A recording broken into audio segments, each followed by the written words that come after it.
The story begins in the rugged wilderness of northern Maine, deep in a stretch of forest known to locals as the Red Pines.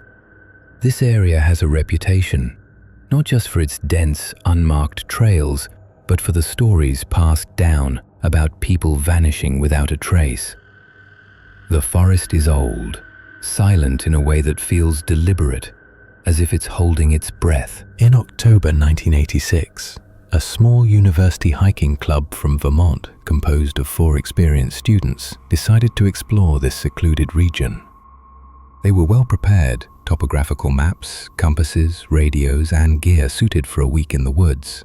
The plan was to document the untouched parts of the forest for an environmental research project. The group set up their first camp near the remnants of an abandoned logging town from the early 1900s. Little more than collapsed cabins and rusted equipment. As the sun dipped below the horizon on their first night, they had something strange. A deep, resonant humming. It wasn't mechanical, nor natural. It seemed to pulse from the ground itself. They wrote it off as wind moving through the dead structures. But that night, the humming intensified, accompanied by faint voices, like whispers threading through the trees. They searched, but found nothing. Still, unease settled in. By the 3rd day, they discovered something alarming. In a clearing was a perfectly circular patch of dead earth, about 20 feet across, with no plants, no insects, completely sterile. At its center stood a stone monolith, barely 4 feet tall, covered in strange etchings, weathered but distinct. The symbols didn't match anything any of them had seen before. At night, the humming returned, louder and layered with low, guttural voices speaking in a language none of them understood. One of the students, Mark, started to act strange. He stared at the monolith for hours, unblinking, mumbling words under his breath.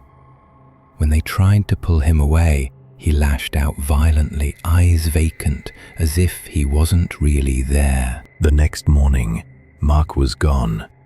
No signs of struggle, no prints, no indication he had left the camp. The remaining 3 searched frantically, but found nothing but that humming, which never ceased. On the 5th day, another member, Lisa, claimed she could see figures moving between the trees at dusk, tall, thin, featureless silhouettes that watched, but never approached.